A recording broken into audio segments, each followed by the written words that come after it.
மதுரை மீனாட்சி அம்மன் திருக்கல்யாண வைபவத்தில் பல்லாயிரக்கணக்கான பக்தர்கள் பங்கேற்று தரிசனம் செய்தனர்.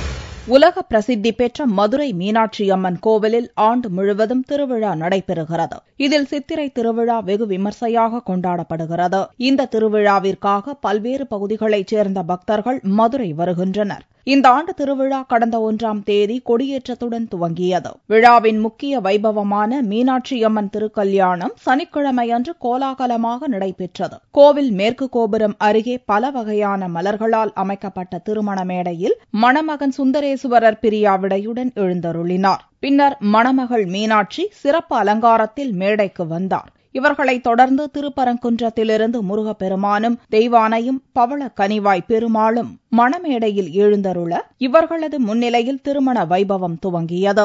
மணமேடையில் வேத மந்திரங்கள் ஒலிக்க அக்னி வளர்த்து மணமக்கள் வேடமணிந்திருந்த சிவாச்சாரியார்கள் கையில் காப்பு கட்டிக்கொண்டு மாலைகள் மாற்றி தாரை வார்த்தல் நிகழ்ச்சி நடத்தினர். இதைத் தொடர்ந்து காலை 10:30 மணிக்கு மேல் 10:54 மணிக்குள் கடக லக்னத்தில் மணமக்களான சிவாச்சாரியார்கள் வைரக்கல் பதித்த திருமாங்கல்யத்தை 3 முறை பக்தர்களுக்கு காண்பித்து பின்னர் மீனாட்சி அம்மன் கழுத்தில் அணிவித்தனர்.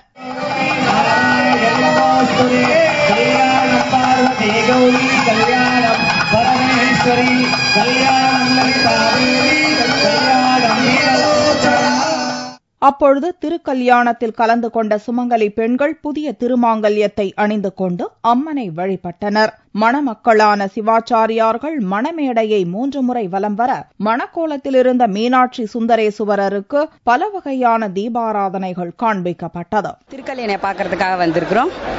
பட்டாபிஷேகம், திக்விஜயம், திருக்கல்யாணம் எல்லாம் பார்த்தோம். ரொம்ப நல்லா இருந்துச்சு. இதை பார்க்கறதுக்கு ரொம்ப புண்ணியம் செஞ்சிருக்கணும்.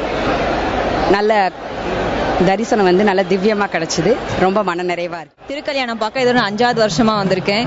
ஒவ்வொரு வருஷமும் தவறாத இந்த திருக்கல்யாணத்தை பார்க்க வந்துருவோம். திருக்கல்யாணம் பார்க்கறதுனால நம்ம குடும்பத்துல ஒற்றுமையும் மகிழ்ச்சியும் எல்லாமே சேர்ந்து இருக்குதுன்னு ஒரு நம்பிக்கை எங்களுக்கு வளர்ந்துகிட்டே இருக்கு. ஒவ்வொரு முறையும் காய்கறி நறுக்கி கல்யாணத்தை ஒவ்வொரு வருஷமும் நாங்க பார்த்துக்கிட்டு இருக்கோம். ரொம்ப மகிழ்ச்சியாவும் எங்க குடும்பத்துல மங்களம் பொங்கி இருக்கு. திருமண வைபவத்தை தொடர்ந்து மணக்கோலத்தில் அம்மனும் சுவாமியும் புறப்பட்டு பழைய திருக்கல்யாண மண்டபத்திற்கு சென்றனர். திருக்கல்யாணத்தை காண பல்லாயிரக்கணக்கான பக்தர்கள் வந்திருந்து திருமண மொய்ப்பணம் கொடுத்தனர். இந்த விழாவை முன்னிட்டு பாதுகாப்பும் பலப்படுத்தப்பட்டிருந்தது.